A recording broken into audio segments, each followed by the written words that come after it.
अगर भारत की आत्मा, उसका स्वाभिमान और सनातन संस्कृति किसी एक मंदिर में जीवित दिखाई देती है तो वो है सोमनाथ टेम्पल।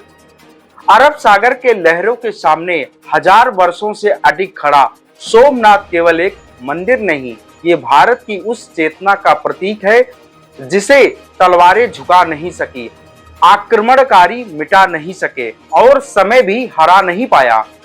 सोमनाथ, जहां स्वयं चंद्रदेव भगवान शिव की आराधना की, जहां स्थापित हुआ पहला ज्योतिर्लिंग और जहां से सनातन आस्था की दिव्य गूंज सदियों से सुनाई देती रही।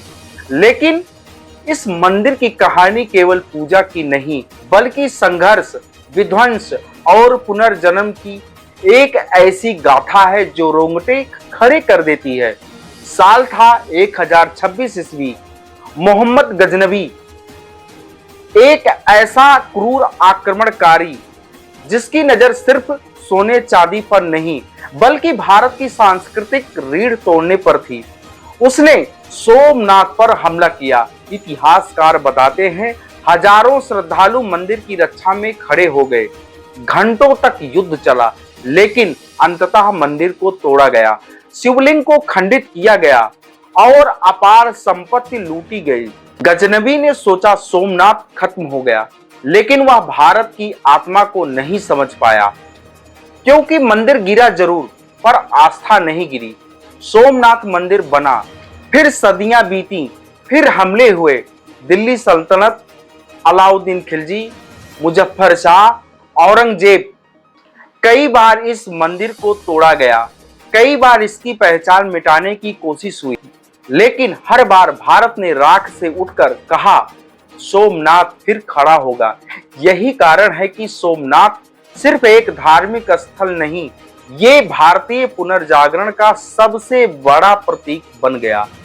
फिर आया 1947, भारत आजाद हुआ, देश विभाजन के घाव से जूझ रहा था। उसी समय लौह पुरुष सरदार वल्लभ भाई पटेल सोमनाथ पहुंचे, खंडहर देखे और वहीं संकल्प लिया, सोमनाथ मंदिर का पुनर्निर्माण होगा। ये केवल मंदिर निर्माण नहीं था, ये गुलामी की मानसिकता पर प्रहार था। हालांकि उस दौर में कई राजनीतिक मतभेद भी सामने आए। उस समय के तत्कालीन प्रधानमंत्री पंडित जवाहरलाल नेहरू धर्मनिरपेक्ष छवि को लेकर सावधान थे, लेकिन सरदार वल्लभ भाई पटेल जानते थे सोमनाथ का मंदिर पुनर्निर्माण भारत की सांस्कृतिक आत्मा का पुनर्जन्म है। पटेल भले उद्घाटन से पहले इस दुनिया से चले गए, लेकिन उनका सपना नहीं रुका। 1951 में भारत के प्रथम राष्ट्रपति राजेंद्र प्रसाद ने पुनर्निर्मित सोमनाथ मंदिर का लोकार्पण किया। उनके शब्द आज भी इतिहास में दर्ज है। सोमनाथ का पुनरुत्थान बताता है कि राष्ट्र की आत्मा को कोई शक्ति दबा नहीं सकती, और सच यही है। आज का सोमनाथ मंदिर केवल पत्थरों से बना ढांचा नहीं, ये उन लाखों लोगों की आस्था है जो मानते हैं कि सत्य और संस्कृति को मिटाया नहीं जा सकता।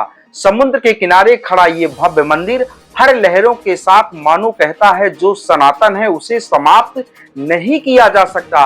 आज जब दुनिया भारत की सांस्कृतिक शक्ति को एक नए रूप में देख रही है, सोमनाथ फिर नया दिखती है। हमारा इतिहास केवल आक्रमणों का इतिहास नहीं, हमारा इतिहास पुनर्निर्माण का इतिहास है। मंदिर टूटा, बार बार टूटा है, लेकिन हर बार पहले से अधिक भव्य होकर खड़ा हुआ।